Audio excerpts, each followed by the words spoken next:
Bienvenue à Hollywood, la seule ville au monde où on peut croiser dans la même journée des aliens en blanc et des stars qui se touchent. Cette semaine dans l'Ève d'Hollywood, un petit souci s'est présenté à nous. Comment parler avec une actrice qu'on aime vraiment bien pour un film qu'on n'aime pas vraiment beaucoup. C'est exactement ce qui nous est arrivé en rencontrant Diane Kruger, très rigolote dans le pourtant pas drôle The Host. Et pour savoir comment ça s'est passé, rendez-vous dans un instant, juste après les news.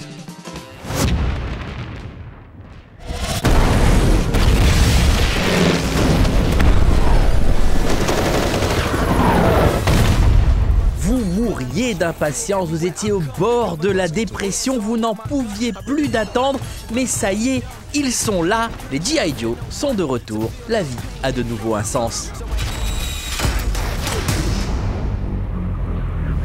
En plus, cette fois, le second film inspiré des figurines guerrières que nous avons tous tripotées dans notre enfance s'est trouvé un bonus de poids.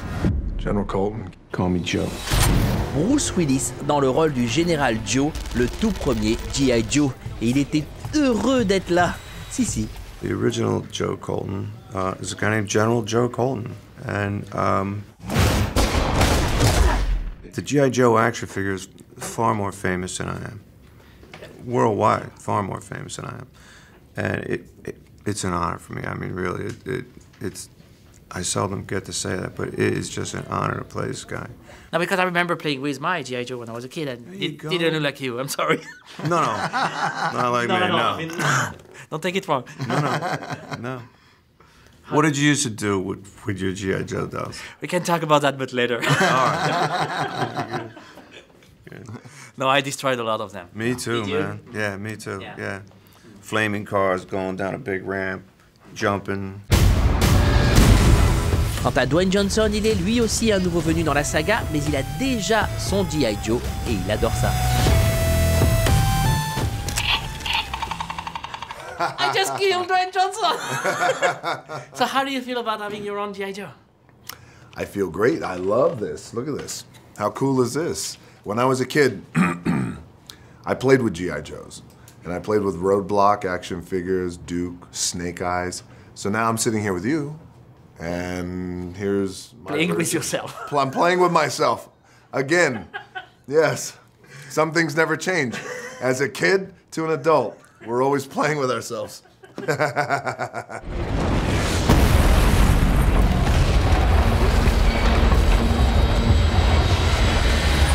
all right? Yeah. You all right? My cholesterol's a little high.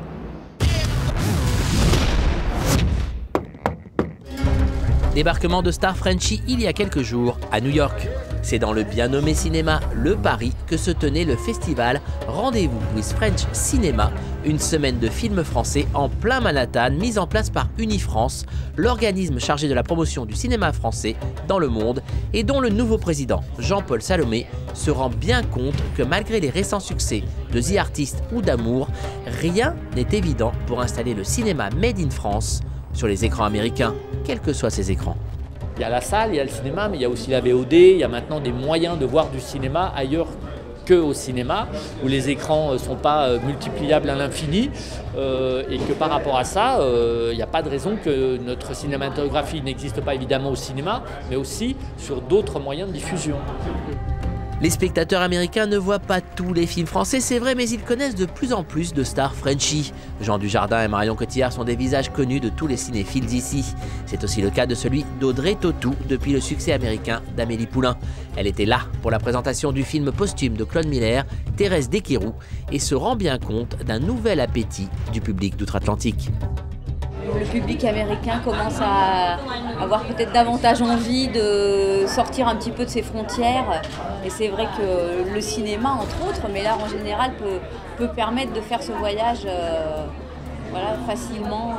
C'est peut-être ça, c'est peut-être une curiosité qui a cru. L'ouverture du festival était assurée cette année par Populaire, un film qui risque de le devenir populaire en Amérique puisque l'implacable Harvey Weinstein en assure la distribution. Il rêve de faire de cette étrange comédie surannée sur un concours de dactylo dans les années 60 un nouveau The Artist. Conquérir le public américain avec des films présentant une image idyllique de la France d'une autre époque, ça a déjà marché avec d'autres films. Même si pour la star de Populaire Romain Duris, cela n'a rien d'évident.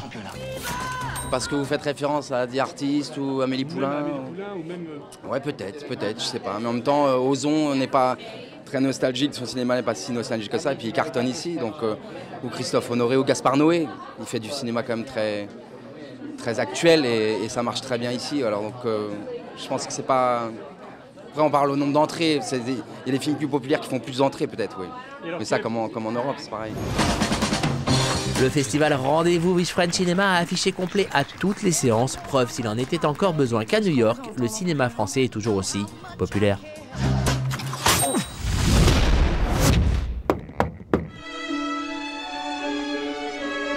Grace Kelly de retour à Hollywood. On vient d'apprendre que Grace de Monaco, le film que termine en ce moment Olivier Dahan avec Nicole Kidman dans le rôle titre, s'est trouvé un distributeur américain. Et pas n'importe lequel, puisque ce sera Harvey Weinstein, Mister Oscar lui-même. Du coup, le film devient un sérieux concurrent dans la course pour l'année prochaine. C'est d'ailleurs sur le tapis rouge des Oscars, mais cette année, ce coup-ci, que nous avions rencontré Nicole Kidman, qui nous avait déjà révélé quelques infos sur le film. I loved making it. I don't know, I have fingers crossed for that too. How's the player? Working for the French director, Olivier Dahan. I love him. I had a wonderful time working with him. He's got such a, I just sort of connected with him. And that's always good for me as an actor when I connect like that with a director, because then I'm very devoted and you know, we'll see what it's like. Did you connect with the character? I did, I really felt like I got to know her and I felt very close to her. I was sad to leave her. Grace of Monaco sortira donc le 27 décembre en Amérique et il y a de grandes chances de retrouver Nicole l'an prochain sur le même tapis.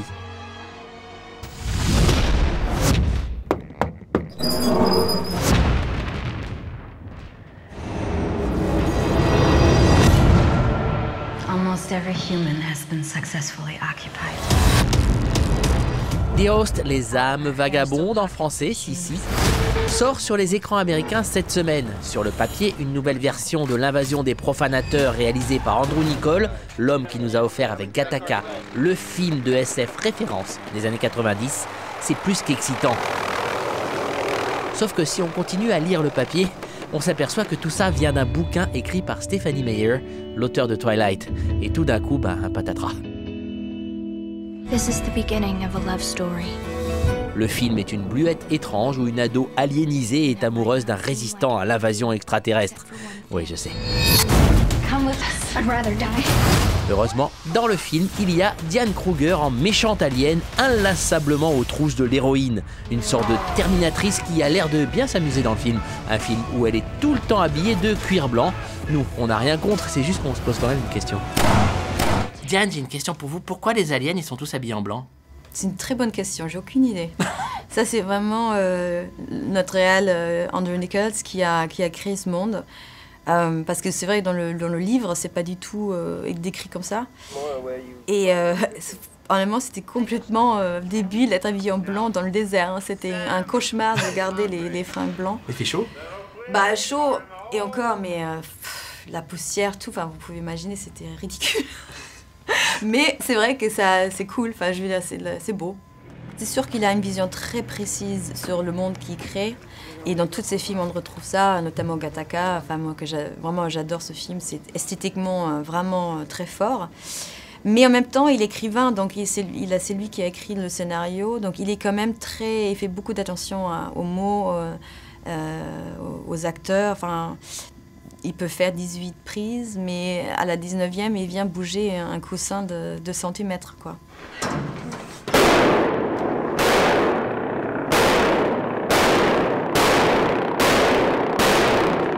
Les filles, il n'y en a pas beaucoup dans la science-fiction, il n'y a pas beaucoup de filles méchantes aussi. Il y a, je crois que le dernier en date doit être Terminator 3 avec la méchante fille qui était complètement ratée d'ailleurs. J'ai loupé, j'ai pas vu. C'est pas grave, c'est vraiment pas grave. Il y a un petit côté Terminator quand même dans ce personnage-là. Oh non, quand elle est sur sa moto. Ouais, c'est vrai, c'est cool. Ouais, c'est assez slick. Enfin, je sais pas, j'ai beaucoup aimé. Honnêtement, je me suis laissée complètement embarquer par ce genre de film et aussi par tout ce qui vient avec Stephanie Meyer, parce que c'est sûr que moi, je me suis pas rendu compte à quel point les fans sont quand même là. Je veux dire, on a fait une signature dans un shopping mall à Los Angeles il y a 2 jours. Il y a des milliers de gens qui sont venus. C'était un truc incroyable. Ça vous étonne? Ça m'étonne et je trouve ça incroyablement génial. Honnêtement, je dois avouer que moi, je fais pas des films d'ados, donc ça m'a jamais sauté aux yeux à ce point-là. Et honnêtement, quand même, je trouve que c'est génial, comment on dit en français, la devotion, l'admiration des jeunes à Stephenie Meyers et du coup à nous aussi, parce qu'on est encore les choses qu'ils ont imaginées. Donc cet amour-là m'étonne. Et je trouve ça assez génial, franchement. Diane a donc ses fans en Amérique aujourd'hui et ça tombe bien puisque la jolie demoiselle va se lancer dans une série télé destinée au câble. La bonne période pour ça puisqu'il semblerait que ce soit là que ça se passe aujourd'hui si vous avez envie de trouver des rôles plus consistants en Amérique. Alors ça s'appelle The Bridge, c'est une adaptation américaine d'une série scandinave qui s'appelait The Bridge. Et mon personnage a la maladie d'Asperger, je ne sais pas comment on dit en français, Asperger's. C'est de l'autisme, c'est ça? C'est une forme d'autisme. Donc c'est un rôle qu'on ne m'a jamais proposé au cinéma. Ça m'excite absolument beaucoup. C'est avec Damien Bashir qui était nominé aux Oscars. J'ai l'impression que ce genre de film, on ne fait plus au cinéma américain, c'est très rare.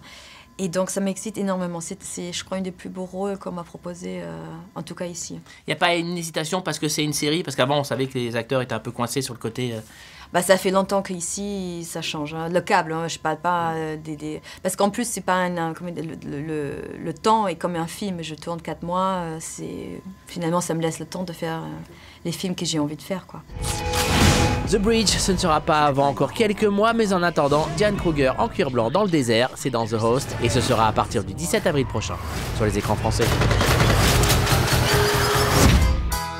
La semaine prochaine, abracadabra.